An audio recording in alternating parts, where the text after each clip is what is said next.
Hello, dear comrades. Recently, I went to the cinema to watch the movie Twister. Surprisingly, I missed the first part, despite the presence of actors like Bill Paxton, Helen Hunt, and Philip Hoffman. It seems that some transitional classic between Terminator 2 and The Matrix passed me by, which isn't surprising given how old I was and what was happening in the world at the time. However, I don't think watching the first part is necessary at all. Twisters is more of a spiritual successor to Twister, where the main idea is retained, but it doesn't matter if it's connected or not. A sort of soft reboot or remake for a modern audience. It's like Gladiator and Gladiator 2, or say all the movies with Steven Seagal. The main thing is there's a weather phenomena and those who hunt it. Considering climate change and the increasing frequency of storms in Eastern Europe, the topic is quite relevant, even though tornadoes are more of an American thing. They even have a whole tornado alley running through the central USA, including Texas, Oklahoma, Kansas, Colorado, Nebraska, and South Dakota. The movie, as it happens, is set in Oklahoma. So, a meteorologist who has been obsessed with tornadoes since childhood, at some point becomes a victim of this very weather phenomena. Her team slightly miscalculated the wind strength, and she ended up being the sole survivor from the strike team, which had a significant impact on her psychological state. The girl moved to New York, where she took a slightly safer work, but then she was asked to participate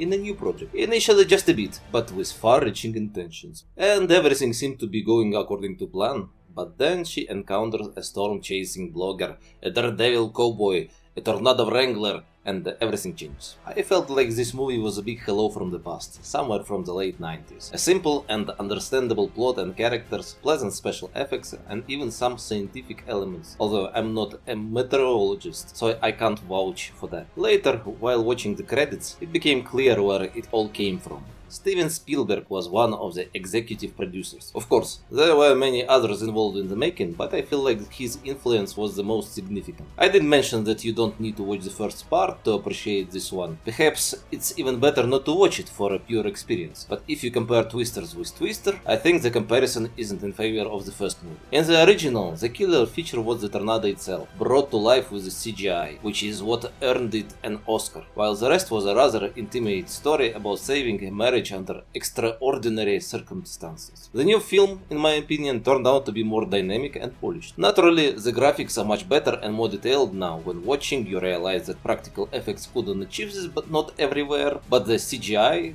didn't feel out of place. The sound perfectly conveyed the weather, and I don't recall anything feeling off. The plot was modernized and improved. There were more interesting characters, even some subtle villains affecting the protagonist's motivations, and the impact of tornadoes on people's lives was shown in much more compelling way. The last point even gave me the feeling that Twisters was a kind of cinematic response from the Republican Party to the Democratic Party propaganda films, like Civil War. The movie doesn't push any agenda. People don't even kiss, except for the female protagonist. She's clearly a flip of Bill Paxton's character from the first Twister. But that's more about the zeitgeist. And besides, she's perfectly balanced by the second main character. The cowboy YouTuber, who's at first glance is a rough around the edges guy, but is actually a thoughtful scientist and an excellent organizer. He and his diverse team symbolize the middle ground, traditional America, descendants of the settlers who tamed the vast plains and built American civilization on this continent, unlike what you see in places like New York, from where the main character is put back to her roots. And the rodeo scene where these people tame horses and bulls, in other words nature, they fall, get up and keep going, shows how they are made of something strong. There's a collective Trump-like spirit here, make America great again one. But to me it's actually a pleasant picture, because you can really feel the cultural layers that forms there. In the heartland, the American countryside as it is, and the main characters are its flesh and blood. In conclusion, the film is a success. It captivates with its simplicity and sincerity, even its classic nature. The visuals are pleasant,